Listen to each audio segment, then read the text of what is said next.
So when we're working on your shot and you might be changing your shot, you got to realize whatever the new adjustment or the new technique you're adding to your shot, it's going to feel uncomfortable at first, but if you have a lot of repetitions with that correction, it's going to start to feel more comfortable over time. So, for example, and we could take any type of error in your shot, but I've worked with players who shot that when they go up, instead of releasing it in the middle of their hand, kind of right here, they'll release it off of these two side fingers right here, those fingers, which obviously as shooting, you don't want to do that.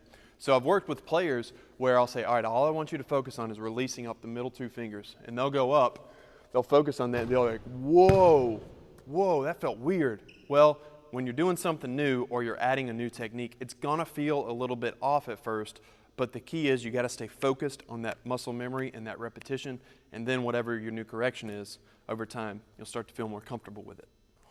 One thing that I pride myself on is teaching players stuff that will apply in games. So before, last point before we get to shooting technique, going from footwork to hips, all that sort of stuff, is key is shot selection. If you are a bad shooter, you haven't earned the right to shoot in games. You have to be a good shooter. You have to be making shots in order to earn that privilege in the game.